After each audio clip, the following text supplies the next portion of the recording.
Gracias, buenas tardes a todos y todas. La idea es empezar un poco haciendo historia, ¿sí? Porque este conflicto lleva muchos años, no es algo reciente.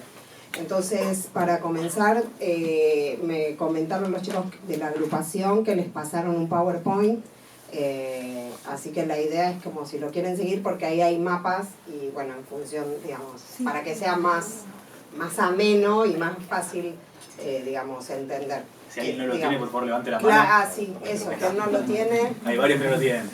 Ah, bueno, ahora se los van a pasar. Vale compartir los celulares. Claro, sí, los que estén al lado y que lo tengan, mientras tanto, por favor. Sí, igual la idea es que esto después les sirva a ustedes de material, o sea, como disparador, para que tengan. Bueno, primero, antes que nada, la idea es pensar o preguntarnos por qué existe un conflicto entre palestinos e israelíes. Quiero comentarles que la persona, digamos, de la línea teórica a quien yo seguí es Pedro Bieger, que es la persona que más sabe de la temática en materia, digamos, incluso él siendo judío. Y en este sentido voy a separar al autor de su obra y vamos a manejarnos con su obra, ¿sí? Entonces, me parece importante rescatar, digamos, lo que él plantea, y que también voy a retomar ya al final una frase de su texto, El conflicto palestino-israelí, 100 preguntas y respuestas, de la editorial Capital Intelectual, en el cual se pregunta por qué existe este conflicto. Y él considera que justamente el problema radica en que hay dos pueblos, ¿sí?, que están reclamando un mismo territorio y que ambos lo reclaman como propio, pero tienen perspectivas distintas. Para el pueblo judío configura, ¿sí?, el legado del Antiguo Testamento, de lo que es la Torá, ¿sí?, lo que es como la Biblia para los católicos o el Corán para los árabes, ¿sí? Es el libro, en realidad está compuesto por 5 libros, pero que determina la forma de la vida de un judío, ¿sí? Y para los palestinos, por su parte, dice que el territorio ¿sí?, que geográficamente se denomina Palestina, pertenece allí porque viven hace siglos, ¿sí? Y digamos, entonces hay generación tras generación y ese es su territorio, donde han nacido y donde están sus muertos. Bueno, en 1922, vamos a tomar, a partir de 1922, en realidad la historia viene antes, pero digamos, para partir desde la cuestión más institucionalizada, vamos a partir de 1922, donde la Sociedad de las Naciones dispone que haya un mandato. Si ustedes tienen en el PowerPoint van a ver un gráfico donde tienen dos colores, un mapita donde tienen dos colores, donde estaba lo que es el Emirato de Transjordania y lo que es Palestina. Para para los judíos o para los hebreos, todo eso tenía que ser territorio del pueblo judío.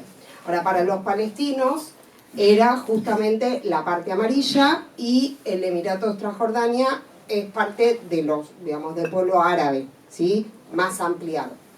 En el territorio palestino, que se denominaba el mandato británico de Palestina, duró hasta 1947, de 1922 a 1947. Allí, en este mandato, administraba la vida, me están contando los tímpanos, sí, administraba la vida política y social de ese territorio, digamos, podríamos decirlo así, el Estado de Gran Bretaña, ¿sí? ¿Saben lo que es un mandato?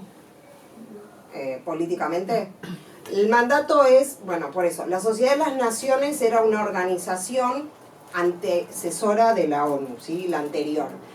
Esa organización que formaban básicamente en su gran mayoría los países europeos, ¿sí?, no el resto del mundo. El mundo hoy tiene 191 o 193. Miembro de Naciones Unidas, 93. Bueno, 193 países. La Sociedad de las Naciones no estaba conformada por esta misma cantidad de países, estaba conformada por casi todos los países europeos, nada más. 30 países. Bueno, 30 países, acá dice el experto en relaciones internacionales. Gracias. Entonces, esos 30 países le dispusieron, le dijeron a Gran Bretaña: vos te vas a hacer cargo de la administración de este territorio. Esto viene también de una discusión previa, digamos, con Francia, pero bueno, no vamos a ir más atrás. Pero sí sepan que esto era administrado por Gran Bretaña. Esta situación generó conflictos entre ambas poblaciones, entre los árabes y los judíos. De hecho, había estrategias, momentos donde se aliaban en contra de los británicos, porque querían echarlos. Bueno, ocurre el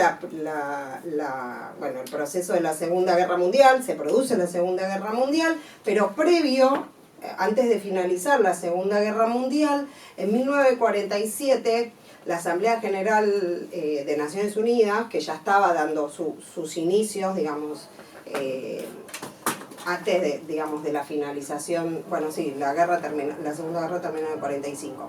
Así que en ese proceso, justamente entre el 45 y el 47, donde a nivel internacional se reorganizaban todas las naciones y querían buscar la paz, ¿sí? Porque esa es la finalidad de Naciones Unidas, en el 47 deciden dictar la resolución 181, ¿sí? En la cual se toma, se dispone, más que se toma la decisión de generar la partición de Palestina.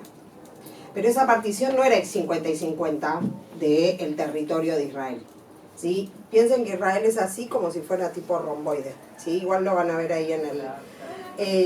y en función de esta decisión de partición se le otorgó territorialmente un 56% al pueblo judío y un 43% al pueblo árabe, ¿sí? Lo que sí ustedes ven que 56 y 43 no da 100, falta un 1%. Ese 1% era determinado a la ciudad de Jerusalén. La ciudad de Jerusalén, ustedes saben que es una ciudad donde conviven las 3 religiones monoteístas más importantes de todo el mundo, podríamos decirlo así. También es un poco hegemónico decir que estas son las 3 religiones, pero bueno, digamos, son básicamente las 3 religiones. Entonces, por esta cuestión es que ese 1% se consideraba o se iba a estar disponible para que Naciones Unidas administre Jerusalén. Bueno, entonces, ¿qué pasa después del 47? En el 48, Israel decide declarar la independencia. Acá hay que hacer un paréntesis porque cuando se habla del sionismo, el sionismo es un movimiento que se crea en la década del siglo pasado, del 10, del 20, entre el 10 y el 20, con la finalidad de crear, de que haya un Estado para Israel. Eran personas del pueblo judío, ¿sí?, que querían la existencia para garantizar, porque, bueno, justamente si bien en la Primera Guerra Mundial no había no era como lo que pasó en la Segunda Guerra Mundial, pero sí existieron pogroms, digamos, existieron ciertas circunstancias o situaciones de discriminación muy importantes para integrantes del pueblo judío. En la Segunda Guerra Mundial ocurrió el genocidio, ¿sí? Entonces, el sionismo se crea con esa mirada. Ahora vamos a ver en el futuro que se distorsiona, ¿sí? O, digamos, ya se conforma en un movimiento de extrema derecha, que ya eso es otra cuestión.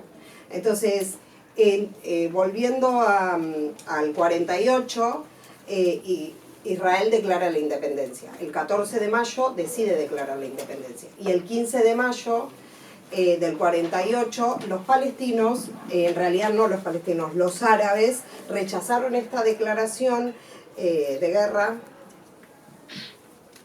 y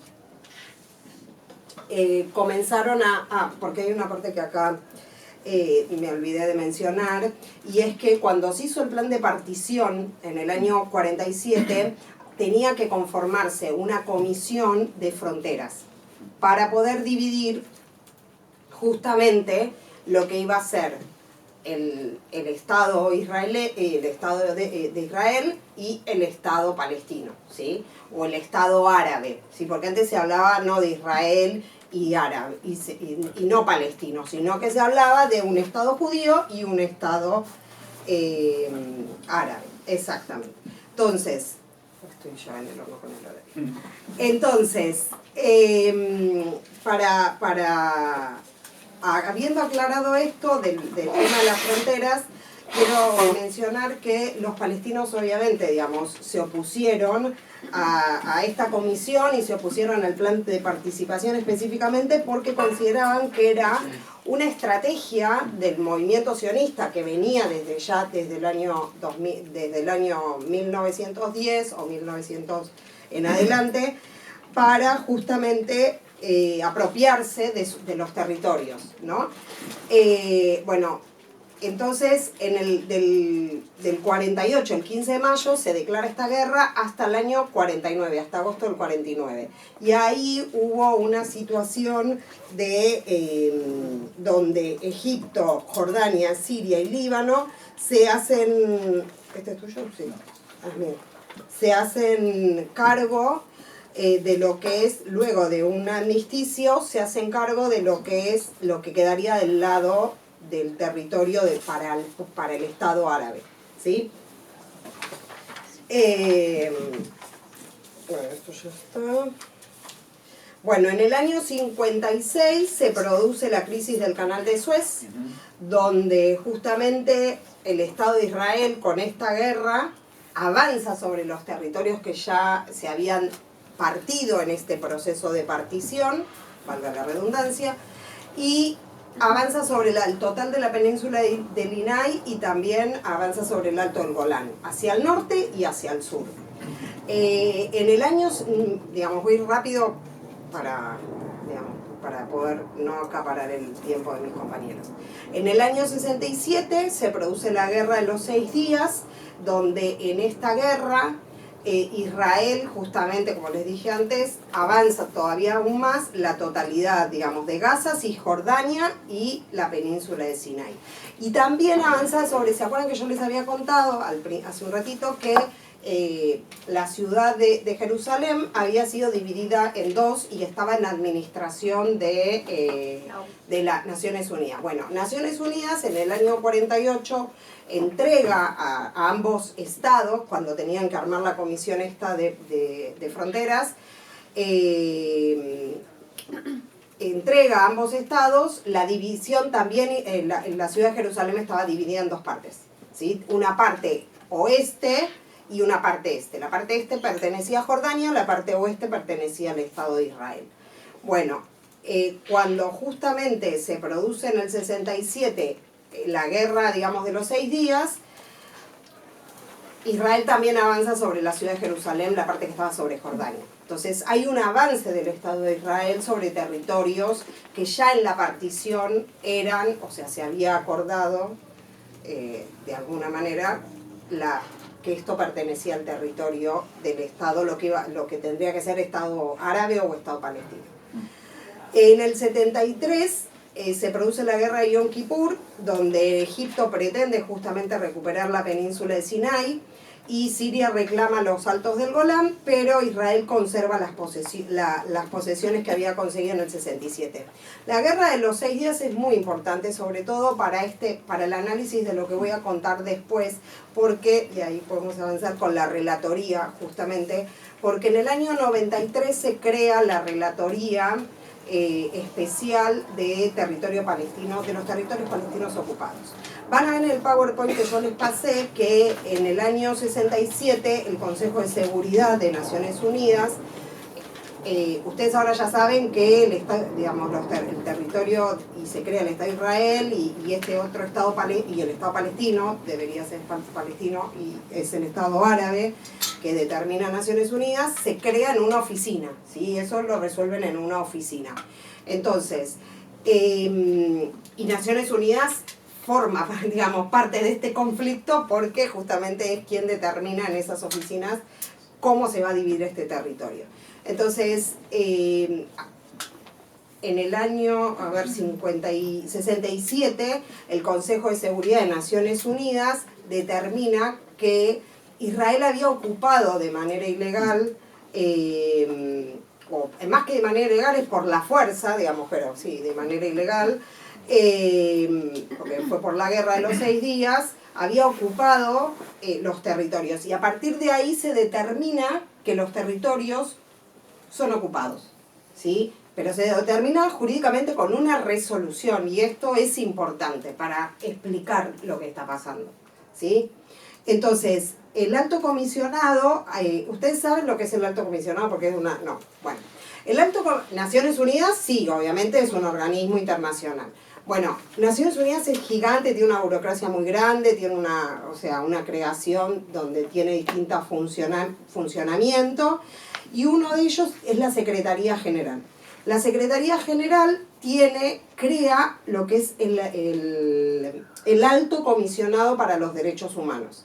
Es como un área específica que hace investigación de todos los países del mundo, en este caso, digamos, ya de los 191, y da seguimiento temáticos a distintas cuestiones. Por ejemplo, pueblos indígenas, medio ambiente, grupo de empresas y derechos humanos, que acá, digamos, después vamos a mencionar algunas cuestiones,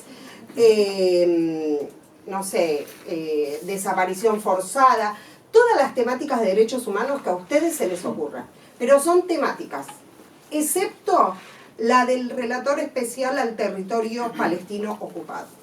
¿Por qué crean en el año 93 esta relatoría especial? Porque los palestinos, ¿sí?, como justamente Israel había ocupado estos territorios, como conté, digamos, que se produjo la guerra de los 6 días, empezaron a denunciar ante Naciones Unidas, ante los distintos organismos, distintas circunstancias de violación a los derechos humanos producidos por funcionarios israelíes en los territorios. ¿Se entiende hasta acá? ¿Queda claro?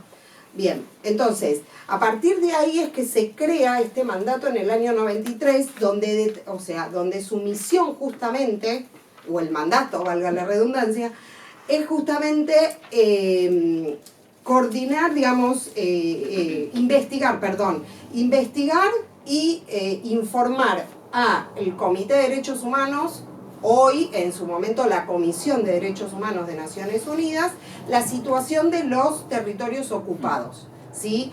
Y que, digamos, acá se pone en juego el Convenio de Ginebra relativo a la protección de las personas civiles en tiempos de guerra. Desde el 12 de agosto del 49, que es donde yo les conté que hubo la guerra por el tema de las fronteras, de que no había delimitación de fronteras, y del territorio ocupado de Palestina desde el año 67, ¿sí?, donde se determina por la resolución de Naciones Unidas la ocupación territorial. ¿Bien?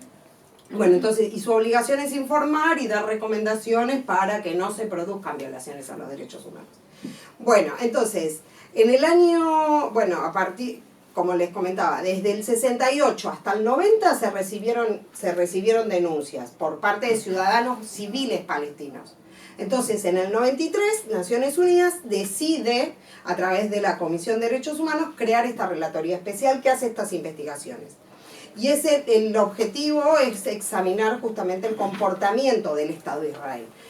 Y esto es importante. ¿Por qué? Porque justamente una de las críticas, empezamos con las críticas, ¿no? Digamos, lo tenía organizado al revés, pero no importa.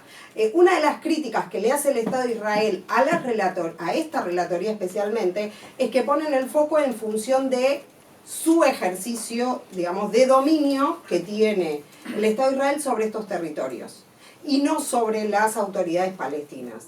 ¿Por qué creen que es eso?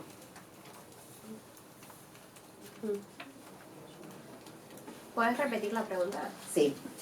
¿Por qué creen que le critican a la relatoría, ¿sí?, que quiero tratar de decirla lo más clara posible? ¿Por qué Israel critica a esta relatoría que su función es analizar e investigar al Estado de Israel y no a las autoridades palestinas? Porque que está cometiendo un asedio sin fin es el Estado de Israel. por las guerras. El que tiene un estado alto y que tiene armamento de militancia y una inteligencia es Israel, no Palestina. Es el quien tiene la posibilidad de cometer más crímenes. Es que justamente la creación de esta relatoría refuerza las resoluciones de Naciones Unidas donde se determina justamente la ocupación territorial por parte de Israel. Entonces, la Organización de Naciones Unidas, ya estamos, sí, está bien. La Organización de Naciones Unidas está obligada a garantizar y proteger la dignidad humana de todos los seres humanos que estamos en esta tierra. ¿Sí? Entonces, ¿y quién es el obligado frente a esa circunstancia? Los estados. Ahora, el Estado palestino nunca se creó en los términos, nunca hubo un reconocimiento en los términos de lo que dijo el plan de participación. De partición, no de participación, perdón, de partición. ¿Se entiende? Entonces, el Estado que sí declaró su independencia, el Estado que sí empezó a constituirse con la división de poderes, que también los tenemos en nuestro país, es el mismo, digamos, legislativo, judicial y ejecutivo, o sea, eso no existe en el Estado árabe o en el Estado palestino, que tendría por el plan de partición. Entonces, justamente la crítica del Estado de Israel, además, digamos, también es una realidad. El Estado de Israel se pasa impidiendo que se lleve adelante este mandato por parte de la relatoría. De hecho, bueno, yo ya no tengo tiempo, pero si quieren pueden entrar a la página de internet de la relatoría y están los nombres de todos los relatores de los diferentes países a los que han pertenecido, pero sí me parece importante para terminar rescatar en el informe tres cuestiones. En el informe que la relatora, la última relatora, a la cual hasta Estados Unidos la ha sancionado, digamos, ha tenido muchas dificultades, porque obviamente el poder político y económico, digamos, tiene una intencionalidad y no es, no les agradó mucho la cuestión de lo determinado por esta relatora, ya que en su informe de autonomía denunció justamente una intención genocida, ¿sí? Y eso lo pudo demostrar con 56 casos. Pero además, y ahí es donde va la cuestión que para, digamos, ahondar, si a ustedes les interesa la temática, es que la relatora emitió un informe que se llama De la economía de la ocupación y la economía del genocidio. Y en ese informe determinó justamente que hay empresas vinculadas con políticas armamentísticas, tecnológicas, empresas financieras y constructoras que vienen lucrando con la guerra. La guerra es un negocio, y es un negocio para unos pocos en función de la violación de los derechos de los palestinos. ¿Sí? Entonces, y en función de esto, la relatora determinó que Israel es responsable de los genocidios más crueles de la historia moderna. Y entre sus, para terminar me parece importante remarcar que entre sus estudios, ella determinó que entre el 2000 y 2022 unos 13.000 niños fueron detenidos, entre los 500 y 700 arrestos por año. En las protestas de Gaza del 2018, 940 niños fueron alcanzados por disparos y muchos de ellos quedaron discapacitados y ciegos, con cegueras. Entre el 2019 y 2022, 1.679 niños palestinos resultaron gravemente heridos y mutilados por fuerzas israelíes, entre ellos.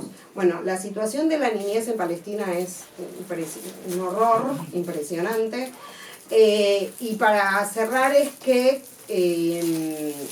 el trabajo de la relatoría justamente viene a aportar para, si bien ella tiene una mirada crítica del accionar justamente de los países que conforman la Asamblea General, que hay todo un tema, ustedes saben que a Palestina está peleándose para que se lo reconozca, es miembro observante, ¿no?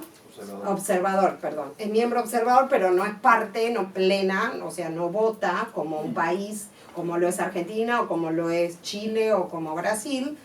Y en función de esto, los informes que ha trabajado la relatora, o sea, no solo ella, sino todos los relatores anteriores, también han aportado justamente a la Asamblea General de Naciones Unidas para poder lograr de acá a futuro un reconocimiento como país de Palestina, y sobre todo algo que va a hablar ahora Javier, que es el trabajo que viene realizando la Corte Internacional de Justicia y la Corte Penal Internacional. Bueno, y para terminar, si en el PowerPoint pueden ver una frase al final de todo, que me pareció como muy fuerte rescatar de Brieger, que dice que mientras se perpetuaba el genocidio nazi, varios países limitaron la cuota de ingreso a judíos e incluso algunos rechazaron recibirlos en sus puertos o barcos repletos de almas desesperadas por encontrar un refugio. Después de la guerra propagó una especie de sentimiento de culpa en los europeos por no haber hecho lo suficiente para evitar la masacre de judíos. La simpatía y el apoyo hacia el Estado que nacía en el año 48, es decir, el Estado de Israel, era una forma de compensación de lo sufrido. Esta culpa todavía existe y es palpable en la gran indulgencia que se muestra en la mayoría de los gobiernos europeos y los grandes medios de comunicación occidental al momento de criticar a Israel por su actitud hacia los palestinos. La actividad viva del campo de concentración y exterminio de Auschwitz parece darle un aura de sacralidad y víctima eterna al Estado de Israel, que hace que gran parte del mundo sea